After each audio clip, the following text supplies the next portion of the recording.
Item L4. This is a continuing contract for water and sewer consultants.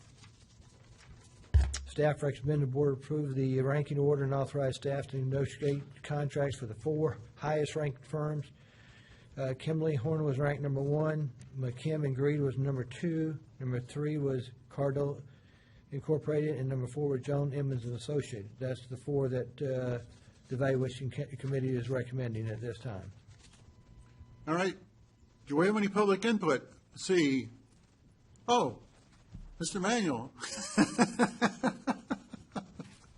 This particular few minutes of presentation is very heartfelt from my perspective. I handed out the material. It's primarily related to this part of the RFQ process today that y'all are considering. As a small business, it mentioned in that opening slide that we can create legacies in Hernando County for certain types of work and products.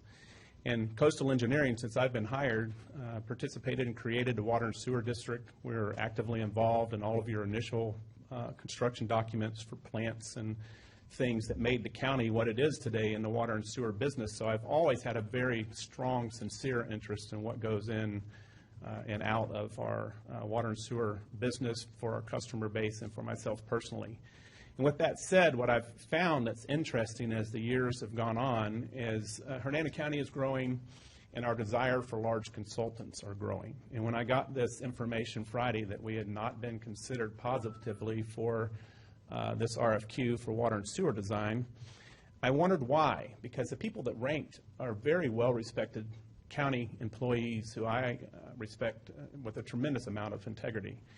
And in the RFQ, I wanted to just break it down, and this weekend I spent time researching, and I've put in front of you some of the things that I've researched. And what I found was, as counties grow, they realize that the consultant that gets left behind is your small businessman, your small business consultant. We kind of specialize in Hernando County. We do a lot of work with the same team I've had in place now for over 25 years. And the areas around us start getting interested in the county's work as it grows, and your RFPs change. I write all of my RFQs. I've been selected for the county, and I've been not selected for the county, and I have basically the same information with some of the same staff coming in all the time, so Coastal hasn't changed much. But the county's interest in the larger business has changed. And again, in this RFQ, what I find interesting is, even though location is in your procurement documents to be considered, and even though Florida statutes allow location to be considered, it's not. No points. The other thing that I find interesting is the 2 critical parts of the review process on past performance have some very disruptive information in them for a small business pursuing work in Hernando County. One is past performance. They immediately limit past performance. Number 1, don't mention in Hernando County, so it doesn't matter if you worked in Asia or Hernando County, or your experience is your experience. But they want to know, what have you done designing wastewater treatment plants, for example, in the last 3 to 5 years? Well, if you're a small business like Coastal, maybe you've only done 1, and I submitted that 1. If you're a business larger than the city of Brooksville, there's probably so many to pick from, you can't limit the number that you might want to pick out and send to Hernando County to show your past experience. A person with integrity reviewing that and ranking it would go, Coastal's done 1 in the last 5 years, and this firm's done 25, and this firm's done 30, and this firm's done 60. They're not as qualified in that category. And then you get docked a few points. Well, each of those few points drops you in the ranking process. So a small business cannot really put himself forward in the community that he works without being able to get involved in the oral presentation process. And what I've put in front of you is some interesting things. When I was disappointed Friday, I went to work to try to cheer myself up, and so I wanted to know where small businesses are going to fit in Hernando County in the future. Am I really not going to be able to design any water and sewer projects under $200,000 for 5 years? I mean, if we want to do a small water line project, I can't be considered. This ties up all water and sewer projects for 5 years. The wastewater treatment plants, the water treatment plants, the small water lines, the big water lines, the pump stations, the force mains, the things that I've been doing for years, all gone for 5 years. So I looked at Tampa, first place I looked at. they have small business incentives. They actually realized that if small businesses were going to work in Tampa, they better create some criteria to identify a small business and what it means to be that business, and we should give them some work and have some preference for that small business. DOT's actually created categories for small project type works. They have a minor systems highway design category where a firm like mine can qualify to do DOT design work, which we've done, with one PE that's competent in roadway work.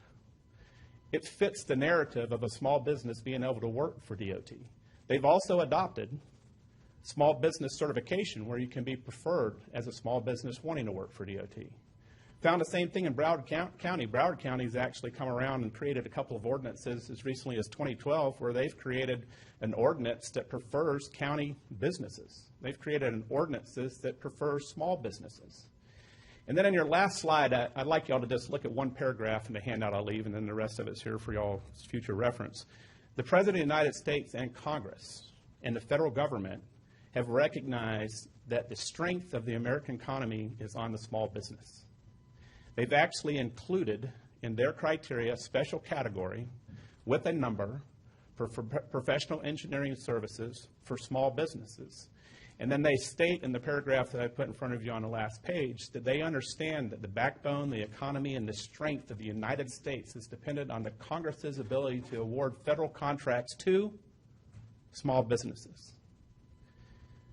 I need that fair, reasonable consideration before the only entity that matters in Hernando County about who works here, and by agency and definition of Florida statutes under 285.055, that is the Board of County Commissioners. And I respectfully request on the water and sewer RFQ that we be considered in the oral presentation process for a project qualification that will be for 5 years.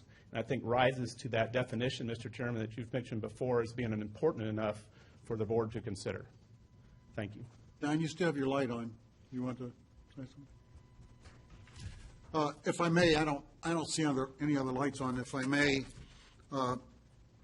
when I first got elected, we had an immense amount of water and sewer and treatment projects and everything else going on. I think it was about $130 million. And I met with Susan, and they pared that down to, I think it's around $40 million. And during that same period of time, I had meetings with Mr. Manuel multiple times. And he was an integral part of that decision-making process. So from my personal knowledge of the work that their firm does, specifically for the county, but also in other areas, but specifically the county, I don't hear any complaints. Everybody is tickled to death with the work they're doing here for Hernando County. And just me personally, I would, again, like to have oral presentations and have them included, basically from my own experience. Ms. Rowden. I'll add that to a motion. All right. Ms. Rowden made the motion to have presentations with coastal added. Second. Mr. Holcomb seconded. All in favor? Aye. Opposed? Motion carries. Thank each of y'all. I would recommend that you seriously look at developing some type of small business goals if you're going down this road. And just give me the direction. I will be glad to put something together on that, because this is getting you a little deeper than you probably want to get into. So I would say that I think Mr. Manuel and Coastal has a very valid point, but, we need to establish, if you want to, small business goals in some shape or form in order to. Russ, I can you definitely start agree. drafting up something? Yes, sir, I will. Do you need a consensus? You've got one. Yeah. Yeah, and Mr. Worthington, I sincerely appreciate your comments. You're absolutely right. Going forward, I believe the entire commission sees that we might need to be making some changes,